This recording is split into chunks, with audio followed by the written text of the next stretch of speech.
Marijuana, the dried leaves and flowers of the Indian hempweed, is used in the form of a cigarette.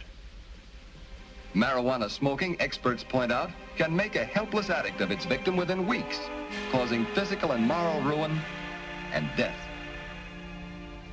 Should you ever be confronted with the temptation of taking that first puff of a marijuana cigarette, don't do it.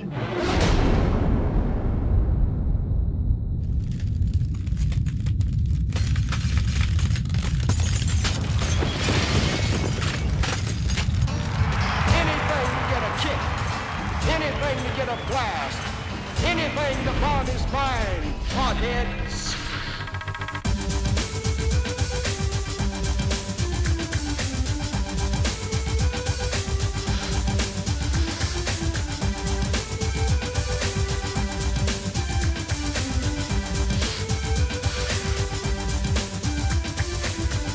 They think they can go out and get high. They think they can get turned on with pot. They can get loaded, they can get stoned.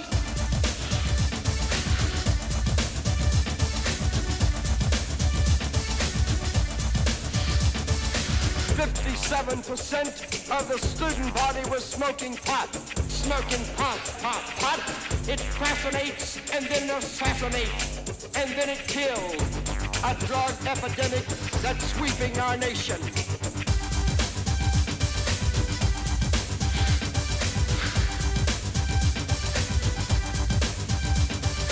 Anything to get a kick, anything to get a blast, anything to burn his mind.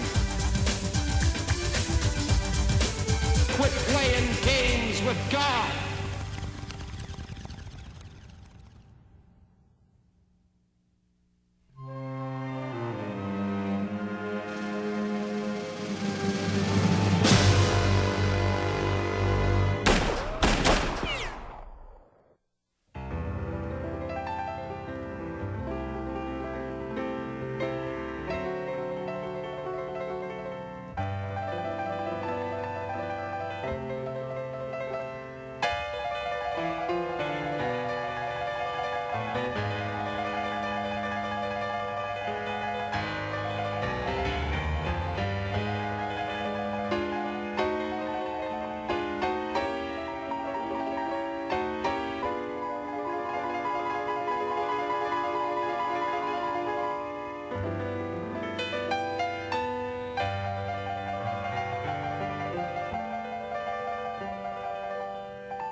Although people around the world have been smoking marijuana for thousands of years, the custom only reached the United States at the beginning of the 20th century, when it arrived in the Southwest with a wave of Mexicans looking for work. Piper's Place. Next. To these poor laborers, smoking marijuana was a way to relax after a long day of working in the fields. But white Americans along the border didn't much like these foreigners or their strange customs.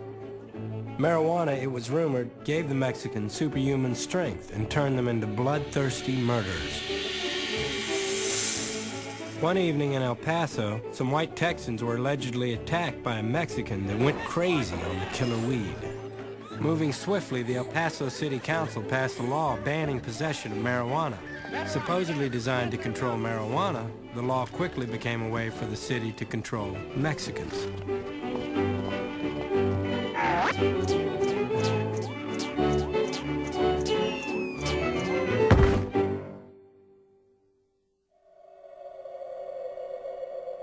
Unlike the people of El Paso, most Americans had never even heard of marijuana. They were more concerned about the rising addiction to opium, morphine, cocaine, and heroin, which were all serious public health issues.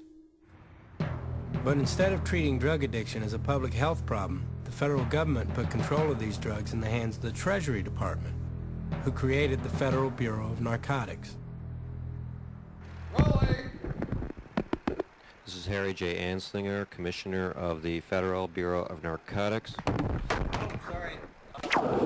The Treasury Department intends to pursue a relentless warfare against the despicable, dope-peddling vulture who preys on the weakness of his fellow man.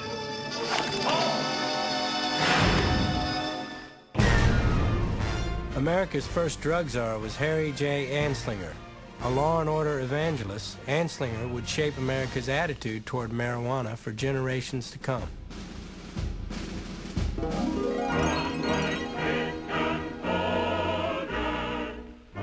Like many Americans, Anslinger was a prohibitionist. These morally correct citizens sincerely felt that progress could only be achieved by controlling the depraved impulses of the masses. Swordfish.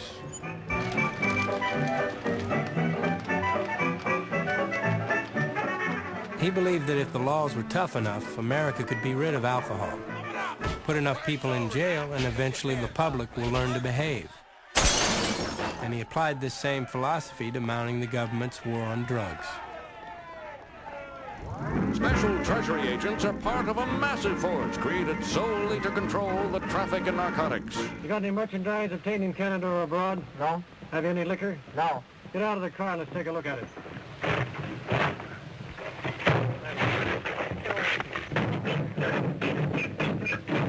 Come on. Move over, J. Edgar Hoover. Here come the agents of the Federal Bureau of Narcotics. Like J. Edgar Hoover, Anslinger posed for the cameras, creating the impression he was smashing one major dope ring after another. But he found out pretty quickly that policing 48 states on a depression-strapped budget was impossible.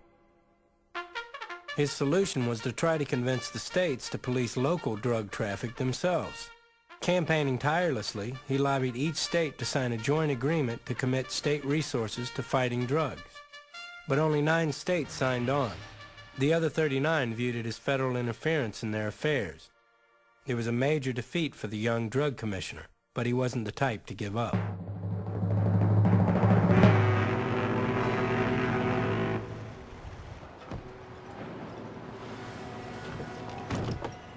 Meanwhile, marijuana, carried by West Indian sailors, arrived in port cities like New Orleans. Known as muggles, tea, or reefer, it was popular with the jazz crowd because it made music sound so good. From here, musicians carried it up the Mississippi to urban centers in the north. Have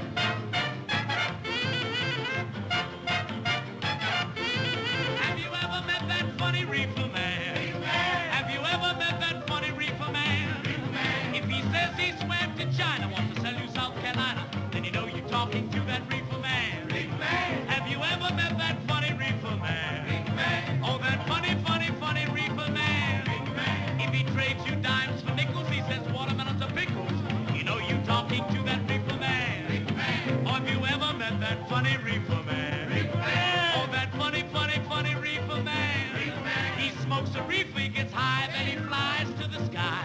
That funny, funny, funny reefer man.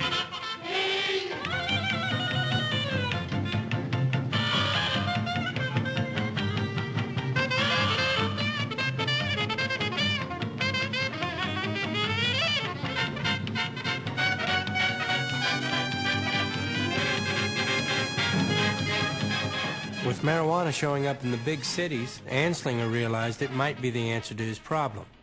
If he could persuade white America that marijuana was a deadly menace, frightened voters might push their state legislators to sign on to his Uniform Narcotics Act.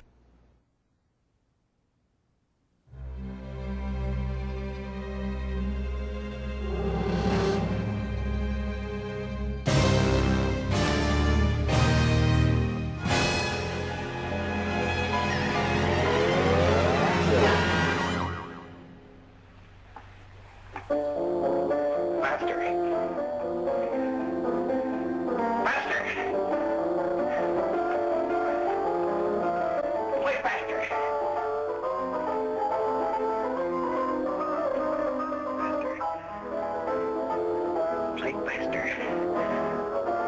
Faster.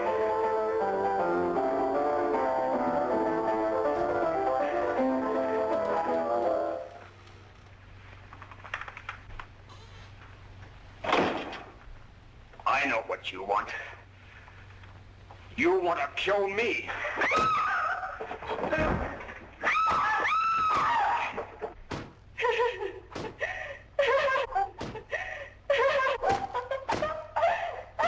In this case, the state waives trial of the defendant, Ralph Wiley. It is convinced that he is hopelessly and incurably insane, a condition caused by the drug marijuana to which he was addicted. It is recommended, Your Honor, that the defendant be placed in an institution for the criminally insane for the rest of his natural life. I see no reason why the request should not be granted. Wrap your chops round this stick of cheese. Blow this game and get high with me. Determined to get the act passed, Anslinger unleashed a media campaign to make the public believe that this little-known plant growing at the side of rural roads was the biggest threat America had ever faced.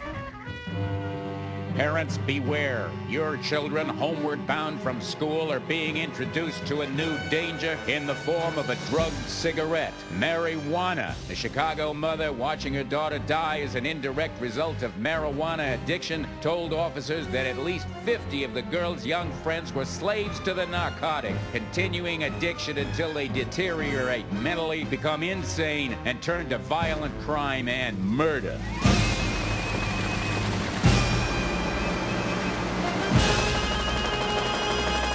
Extra, playground jump at it. We all about marijuana, cut sister's throat. Anslinger's campaign was tailor-made for the lurid tabloid press and supported by an army of moralist groups that captured the public's imagination. Movie Tome News, covering the world to bring you the news. He's a man that smokes that job will take you for a ride. Wonders if he's still alive when you smoke that killing job. America is threatened by a new drug menace. Street corner vendors whose stock in trade is the deadly loco weed marijuana pass it out in cigarette form. From ingeniously concealed containers, the reefers go to the waiting hands of deluded youngsters. When you smoke that killing job. Police find a city backyard full of dope. This innocent-looking weed is Mexican marijuana, which when smoked produces more nightmares than opium.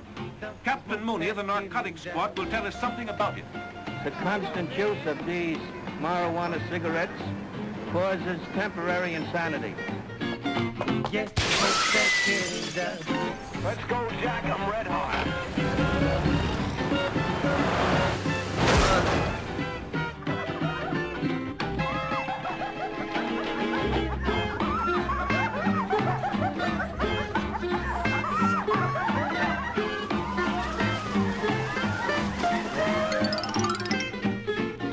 Our state voted for the Uniform Narcotic Act, and so should yours.